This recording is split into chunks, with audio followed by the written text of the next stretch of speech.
ایک بادشاہ کے دربار میں ایک اجنبی نوکری کی طلب کے لیے حاضر ہوا۔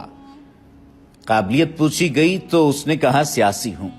عربی میں سیاسی افہام و تفہیم سے مسئلہ حل کرنے والے معاملہ فہم کو کہتے ہیں۔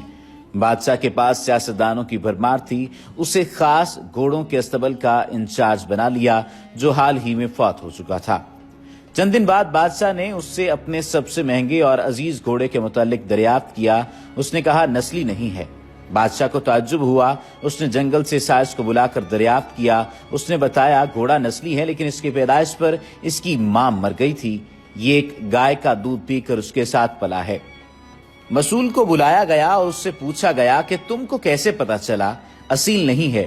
اس نے کہا جب یہ گھاس کھاتا ہے تو گایوں کی طرح سر نیچے کر کے، جبکہ نسلی گھوڑا گھاس منہ میں لے کر سر اٹھا لیتا ہے۔ بادشاہ اس کی فراست سے بہت متاثر ہوا۔ مسئول کے گھر اناج، گھی، بھنے دمبے اور پرندوں کا اعلیٰ گوشت بطور انعام بھجوایا۔ اس کے ساتھ ساتھ اسے ملکہ کے محل میں تعینات کر دیا۔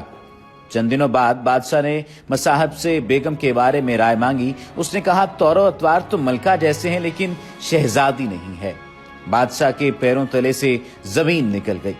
حواس بحال کیے، ساس کو بلاوا بھیجا، معاملہ اس کے گوش گزار کیا۔ اس نے کہا حقیقت یہ ہے تمہارے باپ نے میرے خاوند سے ہماری بیٹی کی پیدائش پر ہی رشتہ مانگ لیا تھا، لیکن ہماری بیٹی 6 ماہ میں فوت ہو گئی۔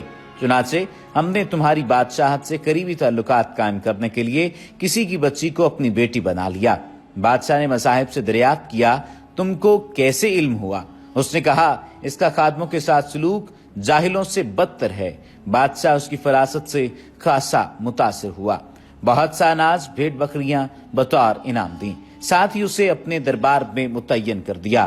کچھ وقت گزرا، مصاحب کو بلایا، اپنے بارے دریافت کیا۔ مصاحب نے کہا جان کی امان بادشاہ نے وعدہ کیا۔ اس نے کہا نہ تو تم بادشاہ زادے ہو اور نہ تمہارا چلن بادشاہ والا ہے۔ بادشاہ کو تاؤ آیا مگر جان کی امان دے چکا تھا۔ سیدھا والدہ کے محل پہنچا۔ والدہ نے کہا یہ سچ ہے، تم ایک چرواہے کے بیٹے ہو، ہماری اولاد نہیں تھی تو تمہیں لے کر پالا۔ بادشاہ نے مصاحب کو بلایا، پوچھا بتا تجھے کیسے علم ہوا؟ اس نے کہا بادشاہ جب کسی کو انعام و اکرام دیا کرتے ہیں تو ہیرے موتی جواہرات کی شکل میں دیتے ہیں، لیکن آپ بھیڑ بکریاں، کھانے پینے کی چیزیں عنایت کرتے ہیں۔ یہ اسلوب بادشاہ زادے کا نہیں، کسی چرواہے کے بیٹے کا ہی ہو سکتا ہے۔